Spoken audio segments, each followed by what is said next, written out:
Welcome to West Virginia Wesleyan's Channel 22 News. I'm Ishan Godbarle. And I'm Melody Calkins. Good afternoon, Bobcats. This week we have multiple reporters who have been out and about on campus. First up, my colleague Melody Calkins met with an employee from the new StoneTower coffee shop Brews. Good morning. My name is Melody Calkins, reporting to you live from Channel 22 News. Today, I am here with Ashlyn as she gives us the inside scoop of what it's like to work at the new StoneTower on campus. I work at StoneTower Brews, and I work at both locations, the location on Main Street and the location on campus. I personally prefer to work at the Main Street location just because it fits my schedule better, but I do still enjoy the on campus because all of my friends come in and hang out with me, so it makes the shift go by a lot faster. So far working on the on campus location, I opened the first day and it got pretty busy. But I worked the whole first week that it was open and it was pretty busy. I think so far, it kind of died down. We have like spurts where it gets busy in between classes, but it's kind of more slow there since we don't have food and it's just coffee. But I would say it's a more like calm and relaxed vibe on campus than it is here at the main store. Come visit us at StoneTower Brews. He sat down with a member of the new theater club Encore to discuss their upcoming one act called Anger Management. So it's about 5 angry people who go to a meeting, and the head of the meeting, the head person, asks them to recreate how they got sent to this meeting in the first place. So we will do flashbacks of how the angry person became angry. For this play, I think it's easier because I understand like the longer and like bigger plays need bigger spaces for the sets and like there's more people, but mine is very compact and there's only 6 characters. So it makes it so the audience are more focused on what they need to focus on instead of like the extras. And it's also good because you don't have to, the actors don't have to be too loud because, like you said, it's an enclosed space, so they don't have to overuse their voices because they will be yelling. So that helps. It's just a good, nice little space for this specific play. So I knew over the summer that I would be directing a one act this coming semester. So I took a day out of my week and like spent the whole day like looking for plays. And I found some interesting ones, but they were never like, there's always something wrong with it. I'm like, I could do it, but I want to be putting my whole into it. So of course, after that, I then went to my mom and like complained about it. And she was like, oh, maybe I can help. And she grabs her phone, types up one act plays. The first one she searches is anger management. And she's like, will this work? And I'm like, I don't know. I'll look over and see. I read it. I'm like, perfect.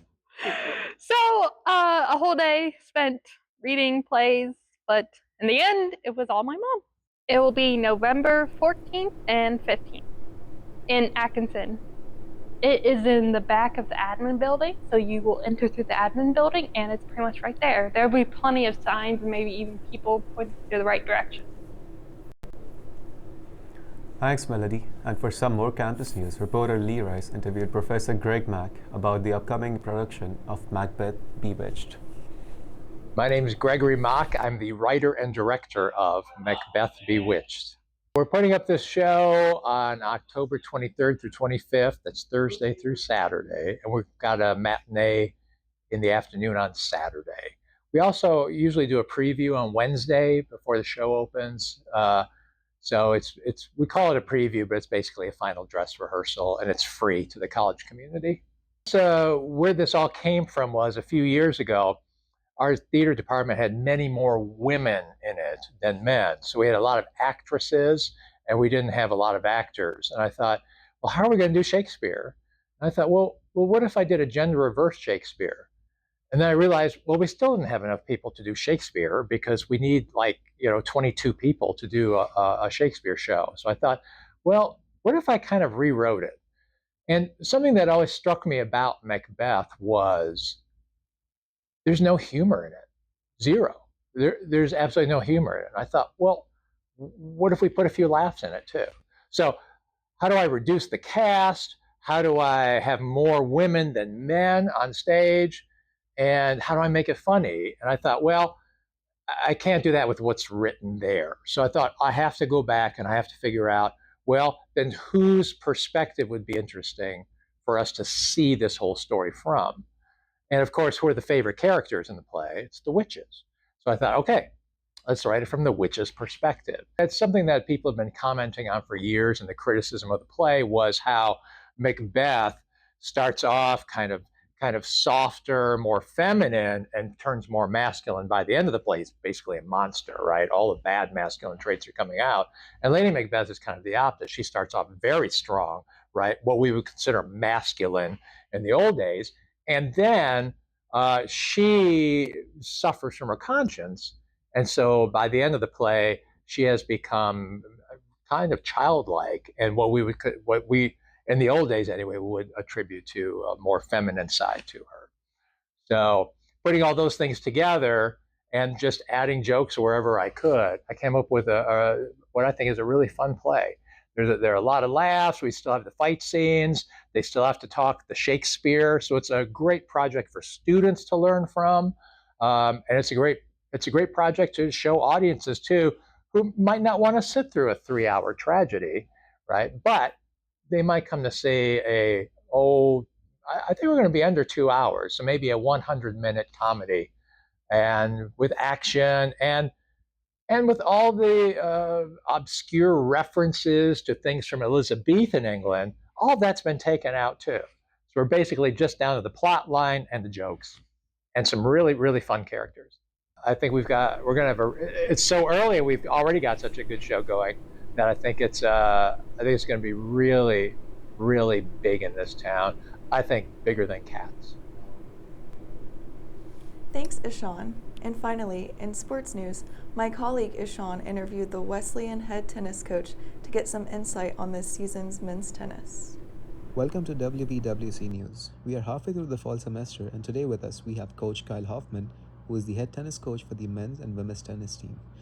He will give us some insights on how the team is looking this year and how the team has been performing so far and what the future expectations are. Yeah, I mean, I think every year we've gotten a little bit better with it in terms of the type of students we're looking for and the level of players coming out of high school are a lot more prepared to play college tennis, and understanding from the physio as well as the on-court stuff.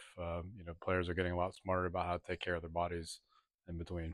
We checked one box already, so both teams have already won a match. So that's always goal number one. Making the conference tournament will be the next step for both teams, and again, trying to be regionally competitive as well as if we can get ourselves on the national scale is always a big goal for us.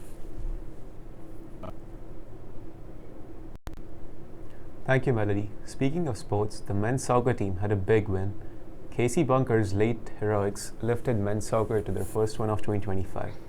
In dramatic fashion, the Wesleyan men's soccer team captured its first victory of the season, defeating Wheeling 1-0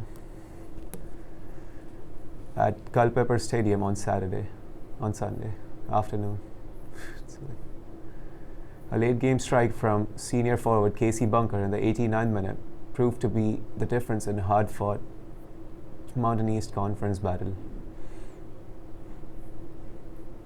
Thanks, Ishan. And for those looking for things to do on campus, from Thursday, September 25th to Sunday, September 28th, West Virginia Wesleyan College will be holding its Homecoming 2025 celebration.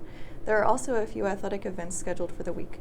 Friday, September 26th, women's volleyball versus Salem University at 7 p.m.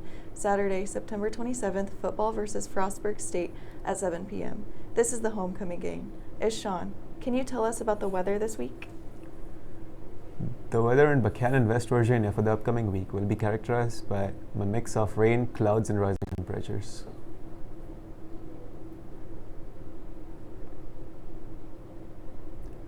Thank you for tuning into Channel 22 News. I'm Ishan Godbarle.